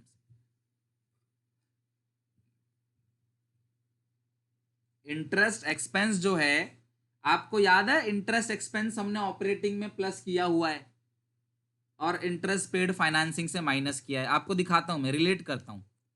आप यहां देखो, ये रहा इंटरेस्ट पेड, ये रहा, जो अमाउंट इंटरेस्ट यहां से पेड किया है ना, वही सेम अमाउंट ऑपरेटिंग में आपने क्या किया, ऐड किया। नोटिस करो, फाइनेंसिंग से माइनस और सेम अमाउंट है, अगर ये 200 रुपए है तो ये भी 200 रुपए आएगा। और इनकम आपने यहां माइनस किया है तो इनकम आपने इन्वेस्टमेंट में क्या किया है, देखो प्लस किया है। तो ये वो चीज है जो एक ही कैश फ्लो स्टेटमेंट में दो दो जगह जाती हैं, तभी मैंने इनको स्पेशल आइटम का नाम दिया है। क्लियर है। अगला है इंटरेस्ट इनकम, इसको भी याद करना है आपने। इनकम तो जानते ही हो आप, इंटरेस्ट इनकम ऑपरेटिंग से माइनस होगा और इन्वेस्टमेंट में प्लस होगा, ठीक है। माइनस किस नाम से होगा क्लास, इंटरेस्ट इनकम के नाम से, प्लस किस नाम से होगा? इंटरेस्ट रिसीव्ड के नाम से।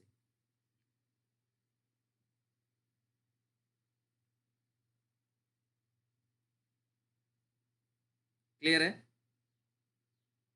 प्लस होगा इंटरेस्ट रिसीव के नाम से। तो मतलब एक जगह प्लस एक जगह माइनस। इंटरेस्ट मिलेगा इन्वेस्टमेंट प्लस, और इन्वेस्टमेंट प्लस है तो ऑपरेटिंग में वो क्या हो जाएगा? माइनस हो जाएगा।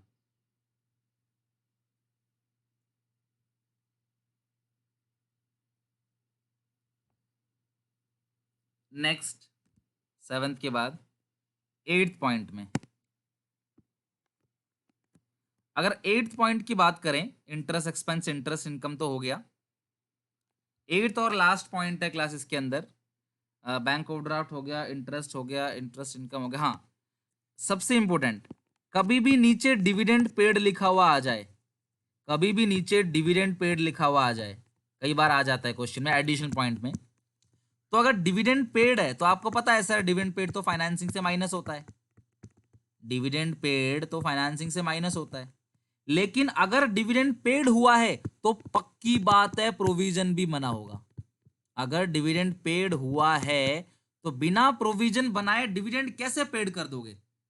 डिविडेंड तो पक्की बात है।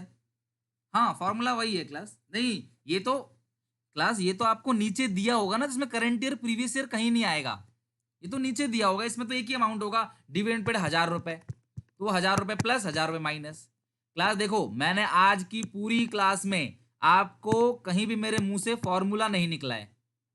मेरे मुंह से कभी भी आज की पूरी क्लास में फॉर्मूला वर्ड का मैंने यूज नहीं किया, ध्यान रखना। फॉर्मूला कुछ है ही नहीं इस चैप्टर में। अगर मैं बोलता हूं ट्रांसफर टू जनरल रिजर्व, पहले 5 लाख था अब 7 लाख है, तो ट्रांसफर किया तो आप बोलोगे सर 7 में से 2 घटाओ, 7 में से 5 घटाओ, 2 लाख आ गया। तो ये फॉर्मूला आप बना रहे हो current year minus previous year, लेकिन आपको फॉर्मूला वाला कुछ नहीं है। आप ये मत सोचना आप जो बढ़ रहा है घट रहा है, ये सब चीज चेक करो। ये मत देखो कि फॉर्मूला क्या है, फॉर्मूले से कुछ नहीं है। आप सिर्फ ओनली लॉजिक, वेरी गुड, सिर्फ लॉजिक लगेगा इसमें, बढ़ रहा है घट रहा है, ये सारी चीजें। ओके, तो मैं इसका भी इमेज ग्रुप में शेयर कर देता हूं। तो आज की क्लास हम एंड करते हैं यहाँ पे। आपको सारी चीजें बता दी, फॉर्मेट वगैरह कंप्लीट करा लिया। आज का टाइम लो, आप अच्छे से पूरा फॉर्मेट वगैरह सब कुछ अच्छे से लर्न करो, ताकि अगली क्लास में हम जब क्वेश्चन बनाएंगे ना तो आप उसको कोरिलेट कर पाओगे। उम्मीद करूंगा नेक्स्ट क्लास के एंड तक आपका कैश फ्लो बनने लगेगा, और जब ये सारा हम सीख लेंगे तब मैं बोलूंगा अपने बोर्ड का जो क्वेश्चन पेपर है उससे सवाल लगाओ, और देखना जब वो सवाल बना लोगे ना आप, तब आया कॉन्फिडेंस की देखो मैं पेपर में नहीं बना पाया था, अब बना रहा हूं। क्लास इनकम का देखो ना, जो इनकम है ना, इनकम इन्वेस्टमेंट में देखो आपने प्लस किया है, देखो ये रहा इंटरेस्ट रिसीव, देखो ये प्लस किया इन्वेस्टमेंट में, और यही चीज ऊपर ऑपरेटिंग में क्या हो जाएगा? माइनस हो जाएगा। और एक्सपेंस ऑपरेटिंग में प्लस है और फाइनेंसिंग में माइनस है, इनकम इन्वेस्टमेंट में प्लस है और ऑपरेटिंग में माइनस है। तो ये फॉर्मेट 3-4 बार लिखोगे ना तो अच्छे से पूरा फॉर्मेट ये लर्न हो जाएगा। तो नेक्स्ट क्लास में कंटिन्यू करेंगे, यहां तक सब अच्छे से पढ़ लेना, फॉर्मेट वगैरह याद कर लेना, नेक्स्ट क्लास में कंटिन्यू करते हैं। ठीक है, बाय बाय।